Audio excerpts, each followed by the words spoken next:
الحمد لله نحمده ونستعينه ونستغفره ونؤمن به ونتوكل عليه ونعوذ بالله من شرور أنفسنا ومن سيئات أعمالنا من يهده الله فلا مضل له ومن يضلله فلا هادي له ونشهد أن لا إله إلا الله وحده لا شريك له ونشهد أن سيدنا ومولانا محمدا عبده ورسوله وبارك وسلم تسليما كثيرا أما بعد فأعوذ بالله من الشيطان الرجيم بسم الله الرحمن الرحيم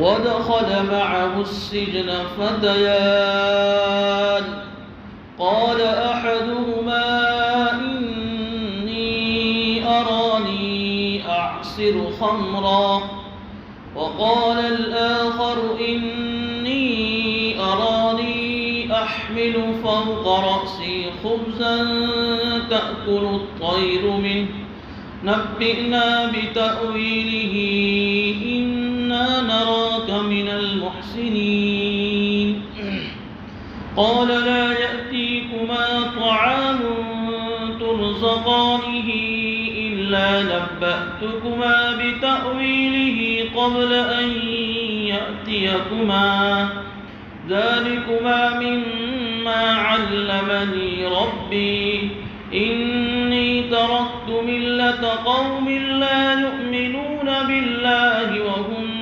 بالآخرة هم كافرون واتبعت ملة آبائي إبراهيم وإسحاق ويعقوب ما كان لنا أن نشرك بالله من شيء ذلك من فضل الله علينا وعلى الناس ولكن أكثر الناس لا يشكرون صدق الله العظيم.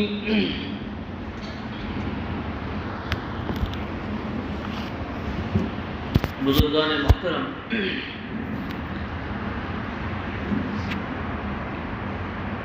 عزیز مصر نے حضرت یوسف علیہ السلام کو اپنی بدنامی سے بچانے کے لیے اور اپنی حکومت اور اپنے اقتدار کو بچانے کے لیے باوجود کہ حضرت یوسف علیہ السلام بے قصور تھے، نردوش تھے، ان کو ایک مدت کے لیے جیل میں بھیج دیا۔ چنانچہ حضرت یوسف علیہ السلام جیل میں چلے گئے اور جیل جانے کے بعد حضرت یوسف علیہ السلام نے جیل کے اندر اپنے کریمانہ اخلاق سے اور اپنے بلند کردار سے جیل کے قیدیوں کا دل جیت لیا، اور جیل کے قیدیوں کے دلوں میں حضرت یوسف علیہ السلام کی عظمت اور ان کی محبت ان کے دلوں میں بیٹھ گئی، اور جیل ایک اچھا خاصا مدرسہ اور ایک خانقاہ بن گئی۔ یہاں تک کہ حضرت یوسف علیہ السلام کے اخلاق اتنے اونچے تھے کہ جیل کے اندر اگر کوئی بیمار ہوتا تو اس بیمار کی بیمار پرسی کرتے، اس کی عیادت کرتے، اس کا علاج کرتے، کوئی پریشان حال ہوتا تو جا کر اس کو تسلی دیتے، اس کو تسلی کے جملے کہتے۔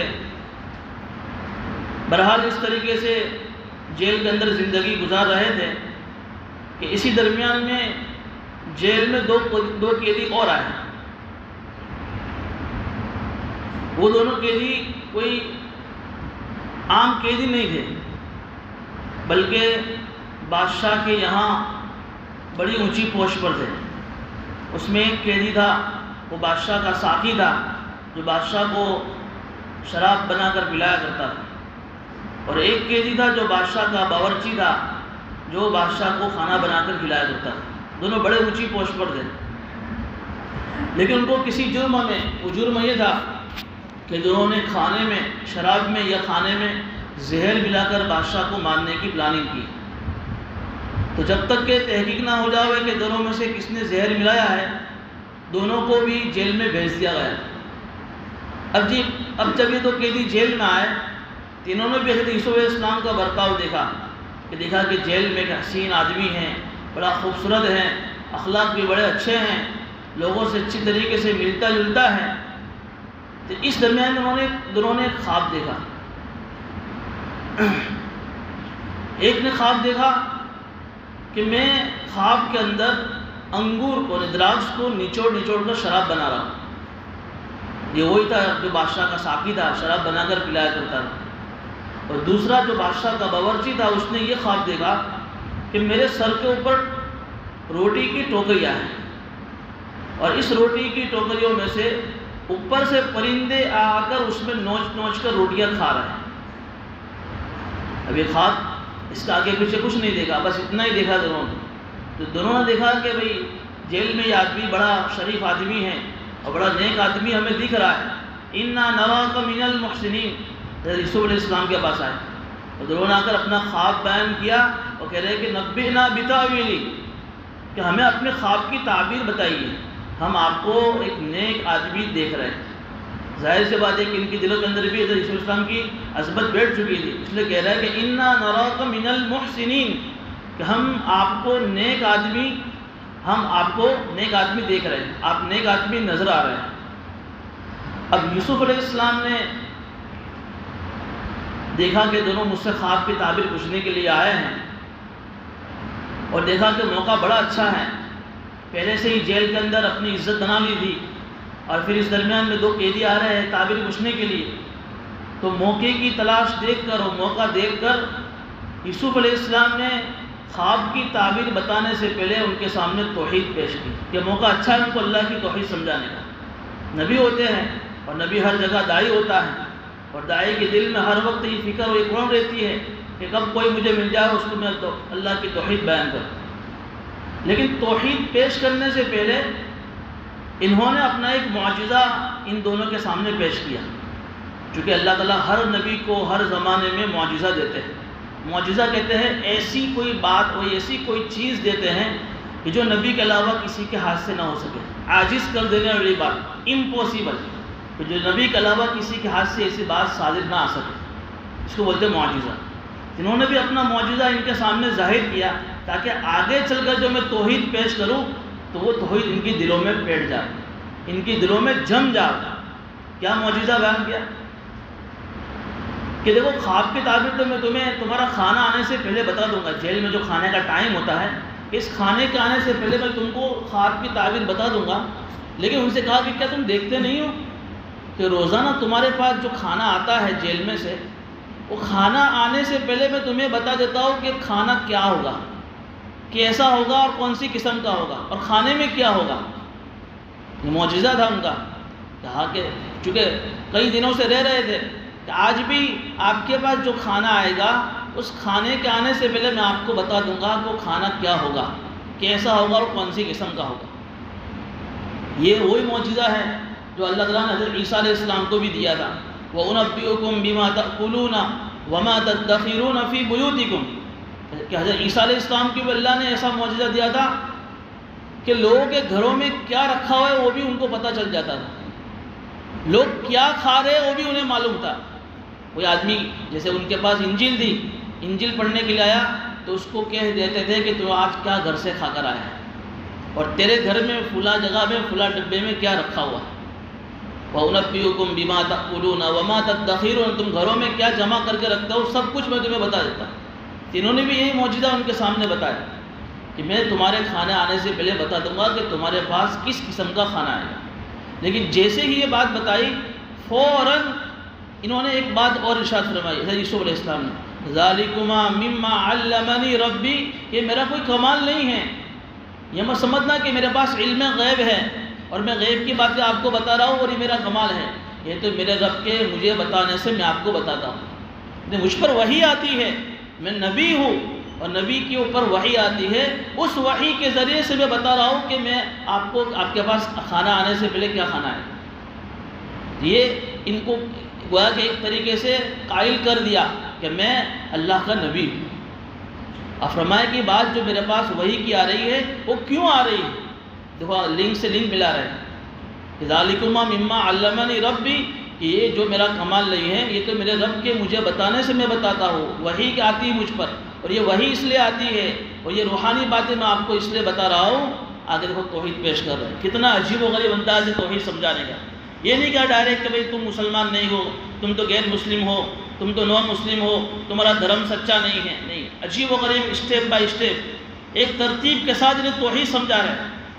انی ترکت ملت قوم لا یؤمنون باللہ وہم بالآخرۃ ہم کافرون، اپنے بارے میں کہہ رہے ہیں کہ میں نے ایسے قوم کے مذہب کو اور دین کو چھوڑ دیا ہے جو قوم اللہ پر ایمان نہیں رکھتی، وہم بالآخرۃ ہم کافرون، اور جو آخرت کا انکار کرتی ہے۔ چونکہ یہ دونوں جو قیدی تھے وہ بت پرست تھے، بتوں کی اور مورتیوں کی پوجا کرنے والے تھے، تو ان کو یہ نہیں کہا کہ تم لوگ ایسے ہو، میں نے تو ایسے قوم کے مذہب کو چھوڑ دیا ہے جو اللہ پر ایمان نہیں رکھتی اور جو آخرت کا انکار کرتی۔ دو باتیں سمجھائی، توحید کہ اللہ پر ایمان، اور آخرت کہ جو ایسی قوم ہے کہ جو نہ اللہ کو مانتی ہے نہ آخرت کا انکار کرتی اور آخرت کا انکار کرتی۔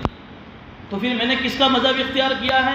کہ میں نے تو واتبعت ملت آبائی ابراہیم و اسحاق و یعقوب، کہ میرے جو باپ دادا ہے حضرت ابراہیم علیہ السلام، حضرت اسحاق علیہ السلام، حضرت یعقوب علیہ السلام، ان کا جو مذہب ہے اس کی مذہب کی میں پیروی کرتا ہوں۔ چونکہ وہ کنعان کے تھے اور کنعان میں جو بنی اسرائیل جو جن کی طرف نسبت حضرت یعقوب علیہ السلام کی وہ توحید پرست تھے، تو میں نے تو ان کا مذہب اختیار کیا ہے۔ ما کان لنا ان نشرک باللہ من شیء، اور ہمارے لیے کسی قیمت پر بھی یہ بات مناسب نہیں ہے کہ ہم اللہ کے ساتھ کسی کو شریک کریں۔ سمجھا رہے ہیں ان کو کہ ہمارے لیے کسی قیمت پر یہ بات مناسب نہیں ہے کہ ہم اللہ کے ساتھ کسی کو شریک کریں۔ دیکھیے یہ چیز ہمیں بھی اپنے زندگی میں سیکھنے کی ہے کہ آدمی کو جب کبھی بھی کوئی موقع ملے تو وہ توحید کو پیش کرے۔ داعی ہر جگہ داعی ہوتا ہے، ہر وقت اس کے دل میں قرآن رہے کہ اللہ نے مجھے توحید دی ہے تو میں لوگوں کو بھی توحید سمجھاؤں۔ آدمی اپنی فیلڈ میں ہے، اپنا پرائیویٹ بزنس ہے یا اپنی جاب ہے، یا پھر کہیں ٹرین میں، ریل میں، گاڑی میں، بس میں سفر کرتا ہے، تو کچھ ایسے ہمارے برادر وطن سے، نان مسلم بھائیوں سے کچھ ٹچ ہوتا ہے، ملاقات ہوتی ہے، تو اس موقع کی تلاش پا کر انہیں بھی توحید سمجھانی چاہیے۔ لیکن توحید کا انداز کیا ہونا چاہیے وہ بھی سیکھنے کی ضرورت ہے۔ ایسا نہیں کہ ملاقات کر دی اور یہ کہہ دیا کہ تم تو مسلمان نہیں ہو اور تمہارا مذہب صحیح نہیں ہے، بلکہ اسی سے اللہ ہمیں سمجھا رہا ہے کہ کیسے ان کے سامنے توحید کی دعوت پیش کریں۔ اور دیکھیے اس امت میں پیدا ہونے والا ہر آدمی یہ اس کا فرض منصبی ہے، یہ اس کے ذمہ ضروری ہے کہ اللہ کی توحید لوگوں کے سامنے پیش کرے۔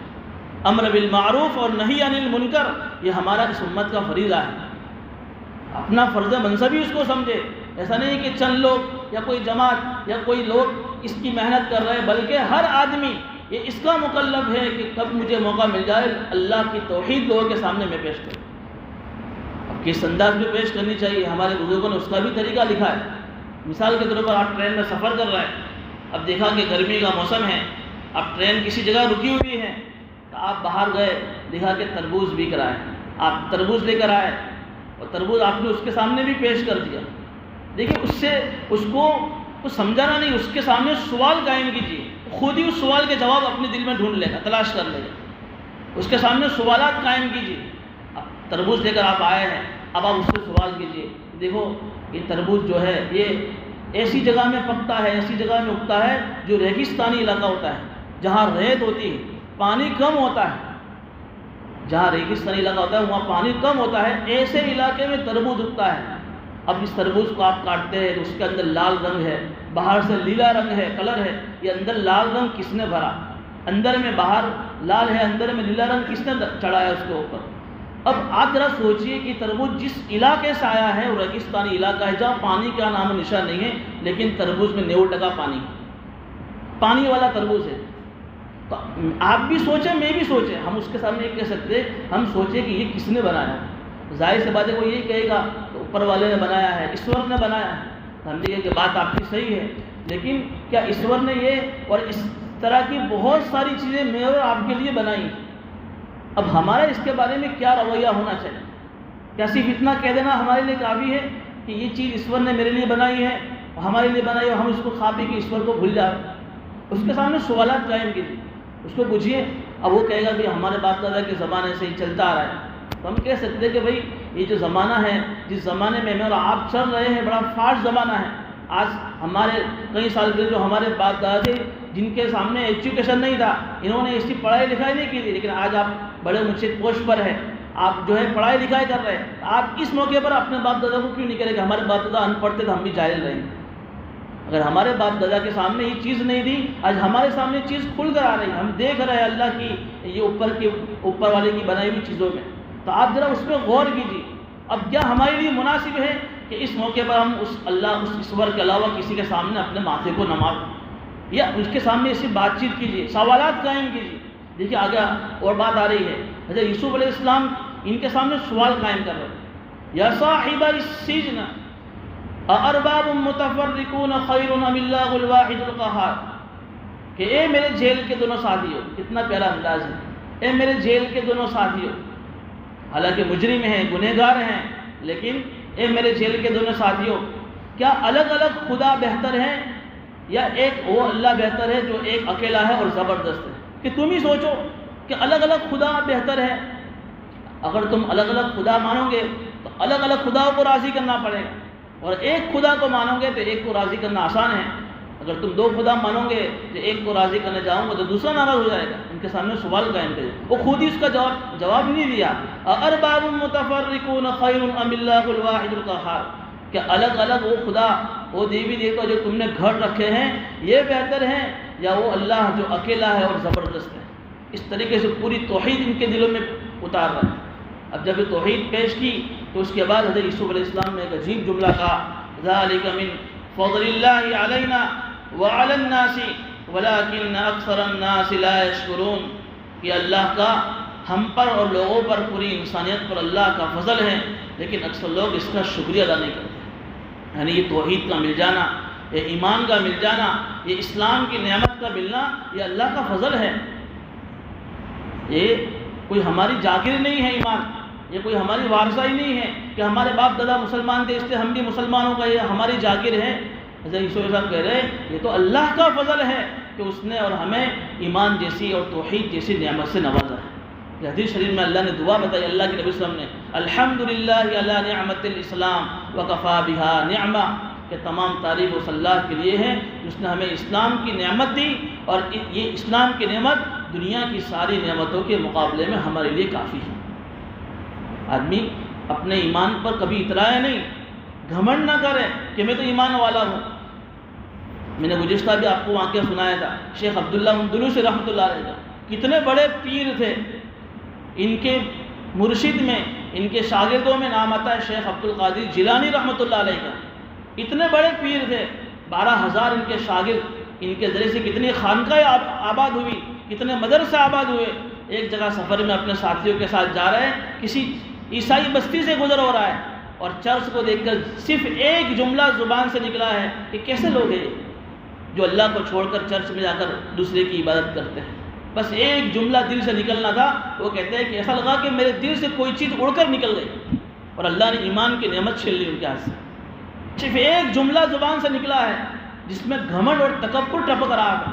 کتنے بڑے اللہ کے ولی ہیں، یہ اللہ کو پسند نہیں آیا ہے کہ تمہاری جاگیر تھوڑی ہے، یہ تو تم پر فضل ہے کہ میں نے تمہیں ایمان کی نعمت سے نوازا. پھر اللہ نے توبہ کی توفیق دی، دوبارہ اسلام مل گیا. یہ ہمارے لیے بھی غور کرنے کا مقام. ہمارے علماء اور فقہا فرماتے ہیں کہ ہر صاحب ایمان کو روزانہ 2 رکعت صلاۃ الشکر کی ایمان کے لیے پڑھنی چاہیے. دن میں کسی بھی وقت میں اپنے کام کاج کو آگے پیچھے کرنے کی ضرورت نہیں ہے. مسجد میں آئے، دیکھا کہ عصر کی نماز کا وقت 4 منٹ باقی ہے، 2 منٹ باقی ہے، 3 منٹ باقی، 2 رکعت صلاۃ الشکر کی پڑھ لی. لیکن کتنا بڑا شکریہ اللہ کے بارگاہ میں پیش ہو. ورنہ اگر کتابوں میں لکھا ہے کہ جو آدمی ایمان کی نعمت پر اللہ کا شکر ادا نہیں کرتا، موت سے پہلے اس کے ایمان کے سلب ہو جانے کا اندیشہ ہے. ذالک من فضل اللہ علینا، یہ اللہ کا فضل ہے. آپ دیکھیے دنیا میں ایک معمولی سے پانی کی کنیکشن لینا ہوتا ہے تو اس کے لیے کتنے پاپڑ بیلنے پڑتے ہیں، عرضیاں دینی پڑتی ہے، اور کتنے جا کر آفسوں کے چکر کاٹنے پڑتے ہیں ایک معمولی پانی کا کنیکشن لینے کے لیے. اللہ نے بغیر عرضی کے اور بغیر مانگے اللہ نے ایمان کی نعمت سے نوازا. یہ اللہ کا فضل نہیں تو اور کیا چیز ہے؟ اگر اللہ یہ شرط لگا دیتا میرے اور آپ کے لیے کہ ایمان دوں گا لیکن پوری زندگی سوکھی روٹی کھانی پڑے گی، ایمان دوں گا لیکن پوری زندگی گرم پانی پینا پڑے گا، پھر بھی ہم اس ایمان کی نعمت کو قبول کرنے کے لیے تیار ہو جاتے ہیں، کیونکہ اس کے اوپر دونوں زندگی کی کامیابی کا مدار ہے۔ فرمایا اس لیے ان کے سامنے تذکرہ کیا کہ میں اور میرے باپ دادا جو ہم خاندان نبوت میں سے ہیں، ہم توحید کے اوپر ہیں، یہ میرا اللہ کا فضل ہے میرے اوپر اور پوری انسانیت کے اوپر جو توحید پرست ہیں، ولیکن اکثر الناس لا یشکرون، لیکن اکثر لوگ اس کا شکر ادا نہیں کرتے۔ اس لیے ہم میں کا ہر ساتھی نیت کرے کہ روزانہ 2 رکعت صلاۃ و شکر کی ایمان کے لیے پڑھیں گے انشاءاللہ۔ اب آگے پھر ان کو کہہ رہے ہیں کہ ما تعبدون من دونه الا اسماء سميتموها انتم وآباؤكم ما انزل الله بها من سلطان، کہ تم اللہ کے علاوہ جو تم دیوی دیوتاؤں کی جو تم عبادت کرتے ہو، یہ کوئی الا اسماء کچھ نام ہے جو تم نے اور تمہارے باپ داداؤں نے فرضی رکھ لیے، فلاں ماتا نے، فلاں دیوتا نے، فلاں دیوتا نے، تمہارے باپ دادا کے زمانے میں پتہ نہیں کون سے نام تھے، پھر تم آئے تو تم نے کون سا الگ نام رکھے، ہر زمانے میں نام بدل رہے ہیں۔ کچھ نام ہے جو تم اللہ کے علاوہ اس ناموں کو رکھ کر تم ان کی عبادت کرتے ہو، ما انزل اللہ بہا من سلطان، اللہ نے اس کی کوئی دلیل نہیں اتاری، کوئی اس کا تمہارے بس پروف اوتھینٹک نہیں ہے کہ تم کہہ سکتے ہو کہ یہ میرا خدا ہے۔ جب تمہارے باپ داداؤں نے کچھ نام گڑھ لے، کتنا بہترین انداز میں انہیں سمجھا، ان الحکم الا للہ، دیکھیے فیصلہ تو اللہ ہی کا ہوتا ہے، حکم تو اللہ ہی کا چلتا ہے۔ کیا اللہ کا حکم ہے امر اللہ تعبدوا الا ایہ، اور اللہ کا حکم یہ ہے کہ اس کے علاوہ کسی کی عبادت نہ کی جائے۔ ذالک الدین القیم، اور یہی سیدھی سڑک ہے اور یہی سیدھا راستہ ہے کہ جس پر چلتے ہوئے آدمی سیدھا ہدایت کے راستے کو پہنچ جاتا ہے۔ ولکن اکثر الناس لا یعلمون، لیکن لوگ جہالت کی وجہ سے اس کو جانتے نہیں۔ کیا بات ہے، آج جو بت پرستی، جو مورتیوں کی بت پرستی عام ہے، ایک جہالت ہے اور کچھ نہیں ہے۔ ایک عقل مند جس کو اللہ نے عقل دی ہے، وہ ایک عقل سے سوچے تو اس کو سمجھ میں آ جاوے کہ جو نہ بات کر سکتے ہیں، نہ بول سکتے ہیں، اپنے اوپر مکھی بیٹھ جائے نہ اس کو اڑا سکتے ہیں، ہمارے ہاتھوں سے بنائے ہوئے ہیں، کیسے وہ ہماری مرادوں کو پوری کر سکتا ہے۔ یہ تو جہالت کی وجہ سے لوگوں کو اس کا علم نہیں ہے، اس لیے انہوں نے اللہ کو چھوڑ کر دوسرے معبودوں کی عبادت کر رکھی۔ اب پوری توحید ان کو سمجھائی۔ اب توحید سمجھانے کے بعد اب جو خواب کی تعبیر تو باقی ہے، اب خواب کی تعبیر سمجھا رہے ہیں۔ یا صاحب السجن، پھر سے کہا ہے میرے جیل کے دونوں ساتھیوں، کتنا پیارا انداز، گنہگار ہیں، جیل کے مجرم ہیں، لیکن کتنا محبت بھرا انداز استعمال کر رہے ہیں۔ اس سے معلوم ہوا کہ کسی گنہگار کو حقیر نہیں سمجھنا چاہیے۔ جس گناہ میں وہ مبتلا ہے، جو گناہ کر رہا ہے، وہ گناہ سے نفرت ہونی چاہیے، لیکن اس گنہگار سے نفرت نہیں ہونی چاہیے۔ ہو سکتا ہے کہ ہمارا محبت بھرا ہاتھ اس کے کندھے پر لگ جاوے اور اللہ اس کو اصلاح کی توبہ کی توفیق نصیب ہو جائے۔ یا صاحب السجن، بار بار یہ الفاظ دے رہا ہے، اے میرے جیل کے دونوں ساتھیوں، اما احدکما فیسقی ربہ خمرا، کہ تم میں سے ایک کے خواب کی تعبیر یہ ہے کہ وہ دوبارہ اپنے بادشاہ کو شراب پلائے گا، یعنی اس کی جو پوسٹنگ تھی دوبارہ اس کی پوسٹنگ اسی جگہ پر ہو جائے گی، یعنی وہ جیل سے نردوش رہا ہو جائے گا، چھوٹ جائے گا، اور جیل میں آنے سے پہلے جو اس کی پوسٹنگ تھی، جو اس کی ڈیوٹی تھی، اس کی ڈیوٹی پر دوبارہ بادشاہ اس کو رکھ لے گا اور بادشاہ کو شراب پلائے گا۔ اور تم میں کا دوسرے کی خواب کی تعبیر یہ ہے کہ اس کو سولی دی جائے گی، پھانسی دی جائے گی، اور پھانسی دینے کے بعد اس کی لاش کو جنگل میں پھینک دیا جائے گا، اور جنگل میں پھینک دینے کے بعد فتأکل الطیر من رأسی، کہ اس کی لاش کو اور اس کے ماتھے کو پرندے کھائیں گے۔ تو پہلا جو آدمی تھا جس کے بارے میں کہا کہ تم بے قصور ہو، یہ بادشاہ کا ساقی تھا جس نے زہر نہیں ملایا تھا، اور دوسرا جو بادشاہ کا باورچی تھا جس نے زہر ملایا تھا، اس کے بارے میں تعبیر تھی کہ تجھے پھانسی دی جائے گی۔ اب جب یہ خواب کی تعبیر سنائی تو دونوں کے اندر ایک عجیب، دونوں میں کیفیت پیدا ہوئی ہوگی۔ دیکھیے شاید کہ جو 2 تفسیریں ہیں کہ دونوں میں ایک عجیب کیفیت پیدا ہوئی ہوگی۔ ایک تو وہ قیدی جس کے متعلق کہا کہ تو نردوش چھوٹ جائے گا، تو اس کو اس خواب کی تعبیر پر یقین نہیں آ رہا ہوگا کہ اتنے بڑے اونچے گناہ کے اندر میں پھنسا اور میں چھوڑ جاؤں گا، اور دوبارہ چھوٹنے کے بعد اسی جگہ میری پوسٹنگ ہوگی، میری بات سمجھ میں نہیں آتی۔ اور دوسرا جو مجرم تھا بادشاہ کا باورچی، جب اس کے سامنے اس کی تعبیر بیان کی ہوگی تو اس کا بھی حال عجیب ہوگا کہ مجھے پھانسی دی جائے گی، اتنا بڑا میرا جرم، مطلب کہ مجھے پھانسی دی جائے گی۔ تو استاد یوسف علیہ السلام سے کہا ہوگا کہ آپ مجھے چھڑا دیجئے، آپ میرے بارے میں بادشاہ کے سامنے بھلامن کیجئے، اب بادشاہ کے سامنے میرے بارے میں کہیے مجھے چھوڑ دے۔ تو اس وقت حضرت یوسف علیہ السلام نے جملہ استعمال کیا قضی الامر الذی فیہ تستفتیان، کہ جس معاملے میں تم مجھ سے پوچھ رہے ہو وہ ہو کر رہے۔ اس سے کہا جو بادشاہ کا ساقی تھا، تمہیں چاہے یقین نہ ہو کہ دوبارہ تمہاری پوسٹنگ اسی جگہ ہو جائے گی، لیکن ہو کر رہے گا، اللہ کا فیصلہ ہو چکا ہے۔ اور جس کو یہ تھا کہ بھئی میں مجرم ہوں، آپ مجھے چھڑا دیجئے، کہا کہ آپ کو سزا دی جائے گی، سزائے موت دی جائے گی، اب کچھ نہیں ہو سکتا۔ ایک تفسیر اس کی یہ ہے۔ دوسری تفسیر عبداللہ ابن مسعود کی روایت کے مطابق یہ ہے کہ جب حضرت یوسف علیہ السلام نے دونوں کو خواب کی تعبیر بتائی تو اس وقت دونوں نے کہا کہ ہم نے تو کوئی خواب دیکھا نہیں۔ کیا کہا؟ ہم نے کوئی خواب دیکھا نہیں، ہم تو صرف آپ کو آزمانا چاہتے تھے، آپ کی پریکشا لینا چاہتے تھے کہ آپ کتنے پانی میں ہیں، تو ہم نے کوئی خواب دیکھا نہیں ہے۔ کہا کہ خواب نہ بھی دیکھا ہو پھر بھی اللہ کے یہاں آپ کا معاملہ طے ہو چکا ہے، خواب کی تعبیر ہو کر رہی۔ قضی الامر الذی فیہ تستفتیان، کہ بات ہو کر رہے کہ جو اللہ کے یہاں سے طے ہو۔ اس سے معلوم ہوا کہ اللہ والوں کا امتحان نہیں لینا چاہیے۔ میں آپ کو ایک واقعہ سناتا ہوں اس آیت کی تفسیر کے ضمن میں۔ شیخ الاسلام حضرت مولانا حسین احمد مدنی رحمۃ اللہ علیہ بڑے اللہ والے گزرے ہیں، کتب و ابدال گزرے ہیں، بڑا اونچا ان کا مقام تھا۔ ایک جگہ پر وہ گئے کسی وجہ سے، تو وہاں کے لوگوں نے چونکہ کسی وجہ سے وہ پوری تفصیل ہے اس کا موقع نہیں ہے، تو جس جگہ وہ گئے اس جگہ کے کچھ لوگوں نے ان کا امتحان لینا چاہا۔ امتحان کیا لیا کہ آج تو ہم مولانا کا یہ اللہ ان کا جو مذاق اڑاتے ہیں، ان کا امتحان لیتے ہیں، کچھ اچھا رہے گا، کچھ انجوائے کر لیتے ہیں۔ چنانچہ انہوں نے ایک آدمی کو تیار کیا اور اس کو کفن پہنایا اور اس کے لیے ایک جنازہ تیار کر دیا، اور اس کو یہ کہا کہ جب یہ جنازے کی نماز پڑھائے جب دوسری تکبیر کہے تو کھڑے ہو جانا، جب تو کھڑا ہو جائے گا تو پھر ہم ہنسی کریں گے، پھر ہم ہنسیں گے، تالیاں پیٹیں گے۔ چنانچہ اس کو تیار کر دیا، جنازہ تیار ہو گیا، اس کو سلا دیا۔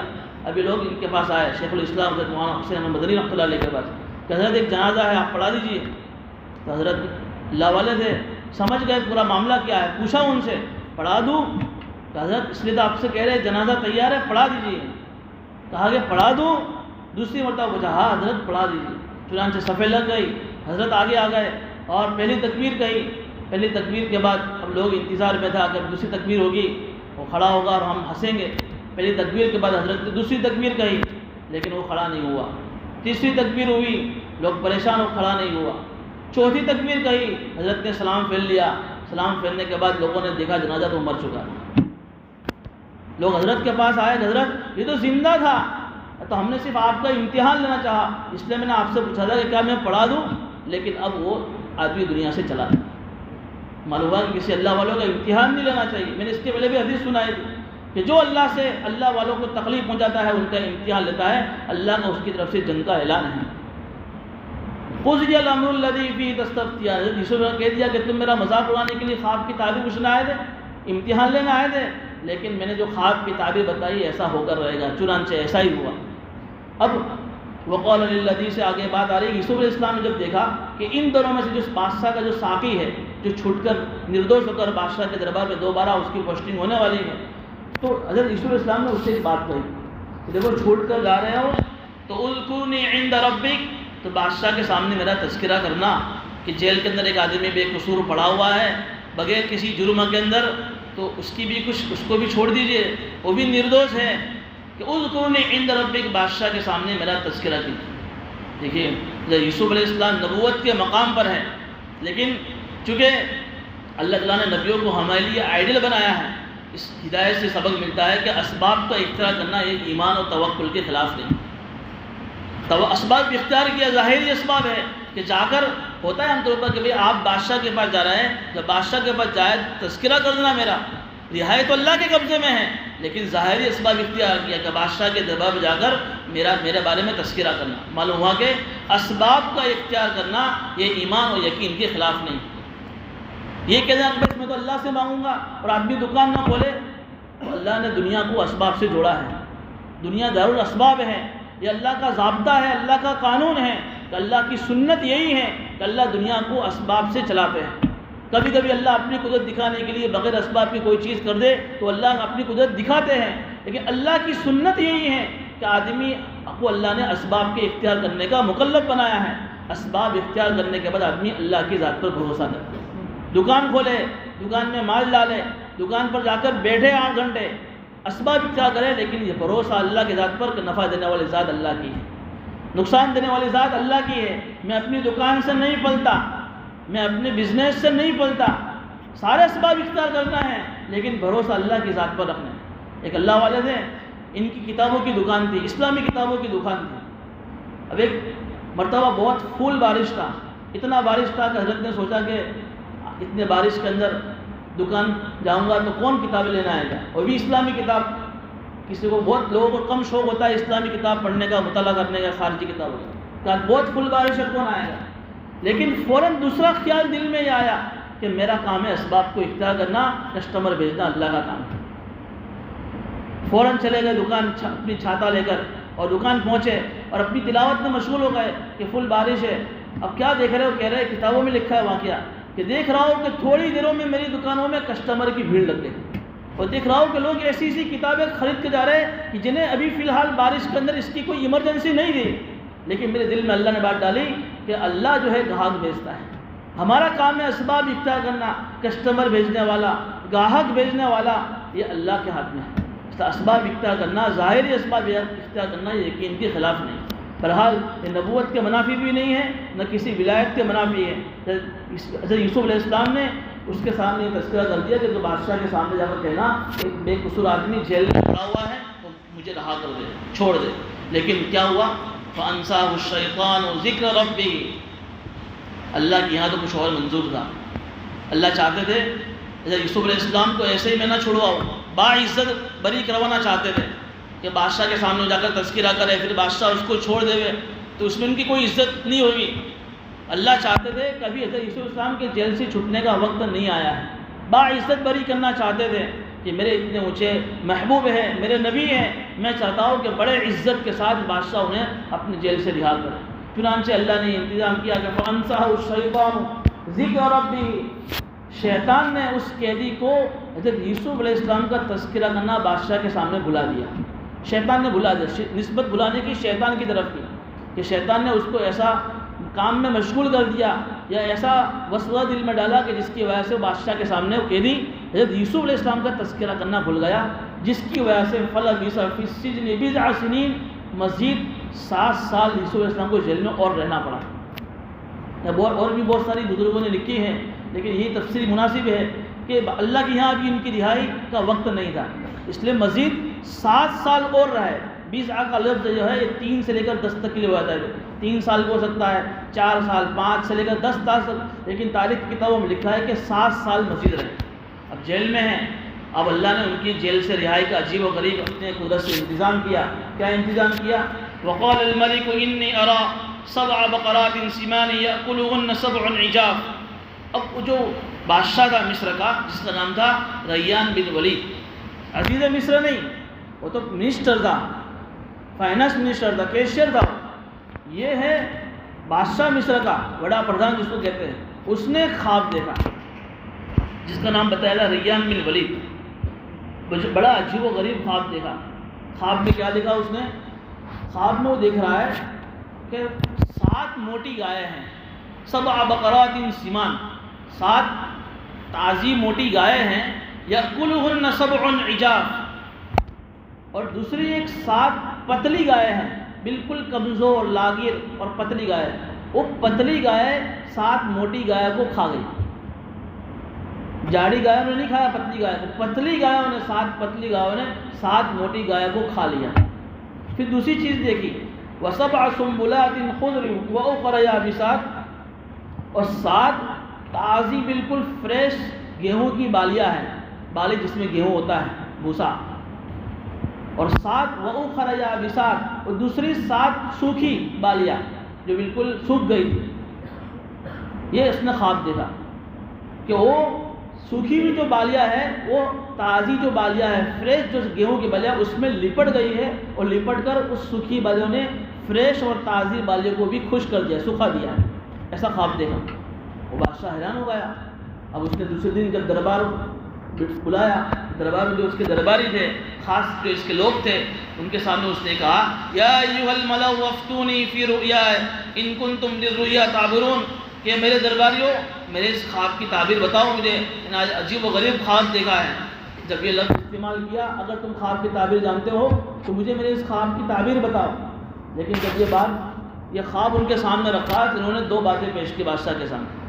ایک تو کیا کہا، قالوا اضغاث احلام، یہ کوئی خواب باب نہیں ہے، یہ تو کوئی آپ کو پریشان خیالات ہے جس کی وجہ سے آپ پریشان ہیں، کوئی خواب نہیں ہے، آپ اس کے ٹینشن میں نہ رہیے. ایک تو یہ لفظ استعمال کیا. وما نحن بتأویل الاحلام بعالمین. اور دوسری بات کہ دیکھو ہم تو آپ کے دربار کے خاص لوگ ہیں، ہمارا کام تو حکومت کے تعلق سے ہے، ہمارے پاس نالج ہے لیکن خواب کا کوئی نالج ہمارے پاس نہیں ہے، اس لیے ہم آپ کو خواب کی تعبیر کا علم بتا سکتے نہیں. صاف تو نہیں کہہ سکتے تھے، اس لیے پہلے تو کیا کہہ دیا کہ کوئی خواب نہیں ہے، پھر اپنے جو ہے یہ اس کا اظہار بھی کر دیا کہ ہم کو خواب کی تعبیر کا علم نہیں. اب اس بادشاہ کے دربار میں جو درباری بیٹھے تھے، اس درباریوں کے اندر وہ بادشاہ کا ساقی جو چھوٹ کر آیا تھا اس کو وہ اچانک سے حضرت یوسف علیہ السلام یاد آ گئے. وقال الذی نجا منہما، جو بادشاہ کا ساقی تھا اس نے فوراً بادشاہ سے کہا، جس کو ایک مدت کے بعد حضرت یوسف علیہ السلام یاد آ گئے کہ ہاں جیل میں ایک اللہ والے ہیں، انہوں نے میری خواب کی تعبیر بتائی تھی جس کی وجہ سے میں چھوٹ کر آیا ہوں. بادشاہ کے سامنے کہا انا انبئکم بتاویلہ، دیکھو آپ مجھے بادشاہ سلامت ایک موقع دیجئے اور آپ مجھے اجازت دیجئے جیل جانے کی. وہاں جا کر جیل میں ایک آدمی ہے، میں اس کے پاس جا کر آپ کو خواب کی تعبیر پوچھوں گا اور آپ کو بتاؤں گا. فارسلوا، آپ مجھے بھیج دیجئے. چنانچہ بادشاہ نے ان کو اجازت دے دی تھی اس ساقی کو، اور وہاں گیا جیل کے اندر. جیل میں جانے کے بعد اس نے کہا یوسف ایھا الصدیق، اے یوسف، اے صدق کے مجسم، اے سچائی کے پتلے. دیکھیے کیا الفاظ استعمال کر رہا ہے، یوسف ایھا الصدیق، یوسف سچائی کے پتلے، سچائی کے مجسم پتلے، یعنی تم بالکل سچے ہو.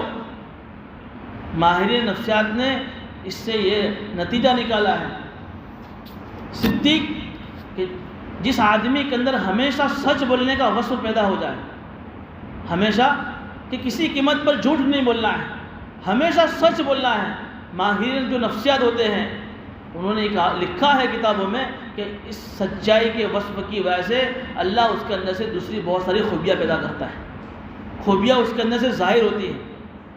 اور جس کے اندر جھوٹ بولنے کی عادت ہوتی ہے، ہر بات میں جھوٹ، کبھی ہنسی مذاق میں جھوٹ، کبھی ایسے ہی دوسرے کو خوش کرنے کے لیے جھوٹ، کبھی اپنا نقصان دکھا تو وہاں جھوٹ بول دیا، کبھی اپنی تجارت میں، جس کے اندر جھوٹ بولنے کی عادت ہوتی ہے، ماہر نفسیات لکھتے ہیں کہ اس کی دوسری خوبیاں بھی اس کی وجہ سے دب جاتی ہیں.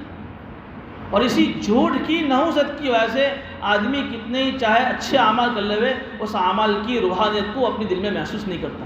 ہوتا ہے کتنی نمازیں پڑھتا ہے آدمی، کتنے روزے رکھتا ہے، کتنی تلاوتیں کرتا ہے، لیکن دل میں روحانیت محسوس نہیں ہوتی. یہ جھوٹ کی نحوست ہوتی ہے کہ اس کے دوسرے اعمال کی وجہ سے اس کی روحانیت چمک ختم ہو جاتی ہے.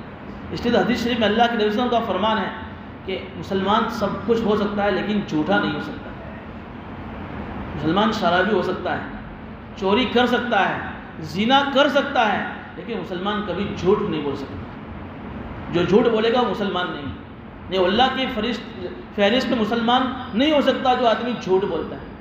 اس لیے دیکھیے حضرت یوسف علیہ السلام کی جیل کے زمانے میں اس نے ساقی جب رہا ہوگا، دیکھا ہوگا ان کی کتنے سچے حضرت یوسف علیہ السلام.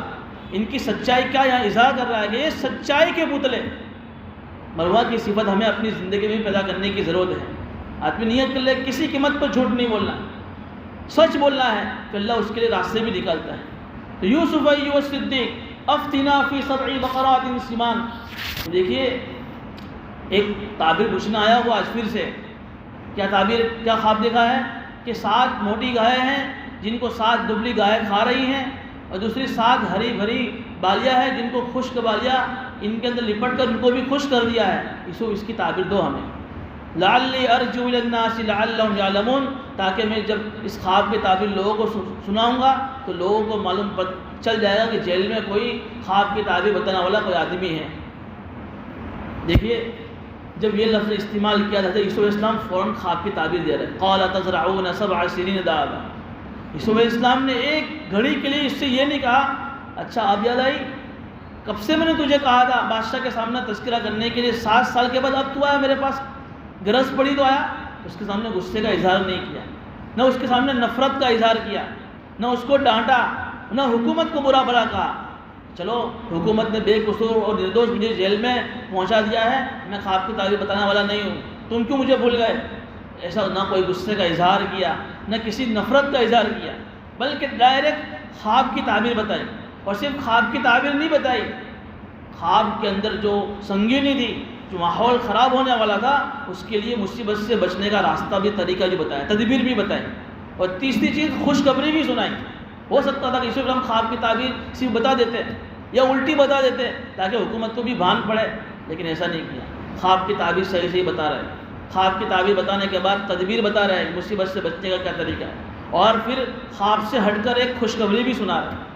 یہ نبیوں کے، یہ اللہ تعالیٰ ان کو ایک حلم دیتا ہے، برداشت دیتا ہے کہ ان کو کوئی آدمی جب تکلیف پہنچاتا ہے تو اس کا بدلہ نہیں لیتے ہیں، اللہ کے لیے معاف کر کر اس کے لیے ان کے دلوں میں ہمدردی کا جذبہ پیدا ہوتا ہے۔ کیا خواب کی تعبیر بتائی؟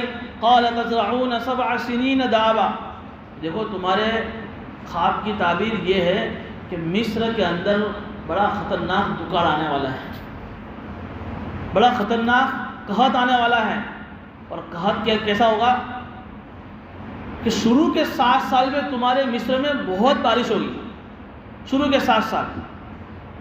اس بارش کے زمانے میں تم لوگ خوب کھیتی کرنا، جو کسان کھیتی نہیں کرتے ان سے بھی جا کر کہہ دو کہ وہ بھی کھیتی کریں، خوب کھیتی کرنا۔ اور پھر اس 7 سال کے زمانے میں 7 سال خوب بارش ہوگی، اس میں تم خوب کھیتی کرنا، جس کی وجہ سے تمہارے پاس خوب اناج پیدا ہو جائے گا، اور اس اناج کو تم اپنے اناج کی جو بالی ہوتی ہے اس کو اس اناج کی بالیوں سے نکالنا مت، کیونکہ یہ ماہر کسان ہی جانتا ہے کہ جب اناج کو، گیہوں کو، دانے کو اس کی بالی میں سے، اس کی بھوسی میں سے نکال دیا جاتا ہے تو 2-3 سال میں وہ دانہ سڑ جاتا ہے، لیکن جب اس کو اس کی بالی میں رہنے دیا جاتا ہے تو پھر وہ سڑتا نہیں ہے۔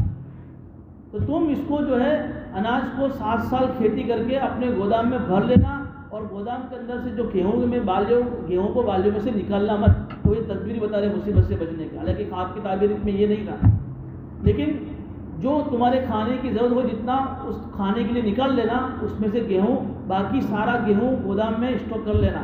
کیوں ایسا؟ کہ دوسرے جو 7 سال آئیں گے اور 7 سال پہ ذرہ برابر بارش نہیں ہوگی اور پورے مصر میں دکاڑ آئے گا۔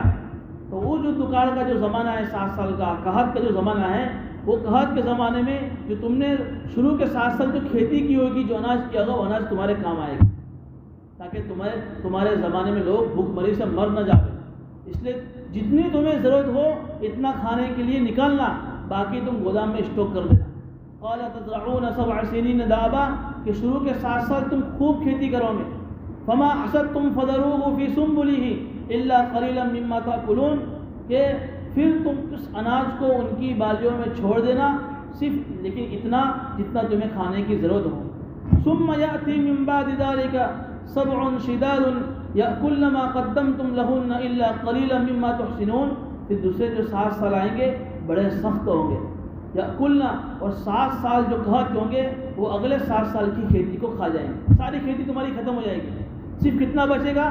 الا قلیلا مما تحسنون، صرف بیج ڈالنے واسطے کچھ اناج بچ جائے گا تاکہ تم دوبارہ کھیتی کر سکو۔ تو دیکھو خواب بتایا اور مصیبت سے بچنے کا راستہ بھی بتایا، حالانکہ اس کا خواب سے کوئی تعلق نہیں، کتنا کہہ دیتے دیکھو بھائی آپ کی خواب کی تعبیر یہ ہے کہ 7 سال شروع میں بارش ہوگا جس میں آپ کھیتی کرو گے، اور دوسرے 7 سال قحط پڑے گا، اس قحط کے زمانے میں آپ اس اناج کو کھاؤ گے۔ لیکن یہ جو بتایا کہ بھئی آپ اس کو، اناج کو اس کی بالیوں سے مت نکالنا، یہ اپنی طرف سے ایک طریقہ بتایا، ایکسٹرا ایک تدبیر بتائی، یہ ہمدردی کا جذبہ ظاہر کیا۔ چاہے آپ نے میرا تذکرہ بادشاہ کے سامنے نہیں کیا ہے، پھر بھی میرے دل میں ہمدردی ہے، اس لیے میں آپ کو کہہ رہا ہوں کہ اناج کو سڑنے سے بچانے کے لیے بالیوں میں رہنے دیں۔ تعبیر ہو گئی، تدبیر ہو گئی۔ اب ایک اور بات کہہ رہے جس کا خواب سے تعلق نہیں، جس میں خوشخبری سنا رہے ہیں۔ ثم يأتي من بعد ذلك عام فيه يغاث الناس وفيه يعصرون، پھر 1 سال یعنی 14 سال کے بعد، 7 سال بارش ہوگی، 7 سال قحط پڑے گا، 14 سال کے بعد پھر جو سال آئے گا 15واں سال، اس میں خوب جم کر بارش ہوگی۔ ثم يأتي من بعد ذلك عام فيه يغاث الناس، لوگوں کے لیے خوب بارش ہوگی، اتنی بارش ہوگی کہ لوگوں کے پھر واپس سے میوے اور واپس سے انگور اگیں گے، اور لوگ پھر انگور کے شیروں نچوڑ نچوڑ کر شراب پئیں گے۔ یہ ان کو خوشخبری سنا دی، ٹینشن مت لینا کہ پھر 7 سال قحط ہوگی پھر کیا ہوگا۔ میں آپ کو آگے کی بات نہیں بتا رہا ہوں وحی کے ذریعے سے، کہ پھر تمہارے پاس بارش آئے گی جس کی وجہ سے پھر تمہاری زندگی روزمرہ کی طرح چلنے لگے گی۔ اب اس نے جب خواب کی تعبیر سنی، وہ جو جیل میں سب سنا رہے تھے یوسف علیہ السلام، تو وہ خوش ہو گیا کہ واہ واہ کتنی بہترین آپ نے خواب کی تعبیر بتائی ہے، اب چلو میں بادشاہ کے پاس جا کر خواب کی تعبیر سناؤں گا۔ وہ بادشاہ کے پاس گیا اور بادشاہ کے سامنے جا کر تذکرہ کیا، تو بادشاہ بھی خوش ہو گیا۔ یہ تو کوئی عجیب و غریب آدمی لگتا ہے کہ جس نے خواب کی تعبیر بتائی اور تدبیر بھی بتائی اور خوشخبری بھی بتائی۔ تو بادشاہ نے پھر کہا کہ اب جیل میں پیغام بھیجا کہ یوسف کو میرے پاس بلاؤ۔ دیکھیے اللہ کیسا انتظام کر رہا ہے، اگر وہ شیطان انہیں یاد دلا دیتا اور بادشاہ انہیں چھوڑ دیتا تو اس میں ان کی کوئی عزت نہیں تھی۔ اب بادشاہ سامنے سے بلا رہا ہے یوسف علیہ السلام، اللہ انتظام کر رہا ہے۔ اللہ چاہتے تھے کہ واپس سے دوبارہ جیل خانے سے اللہ انہیں شاہی تخت پر بٹھانا چاہتے تھے عزت کے ساتھ۔ اب بادشاہ انہیں بلا رہا ہے، اب بادشاہ کس انداز سے بلا رہا ہے اور کیا اکرام کر رہا ہے اور کیا بات ہوئی انشاءاللہ آئندہ تفصیل میں بیان۔ ویڈیو کے نیچے سبسکرائب کے بٹن پہ کلک کریں، بیل کے آئیکن پہ کلک کیجئے تاکہ ہر نئی ویڈیو کی نوٹیفیکیشن آپ کو مل جائے۔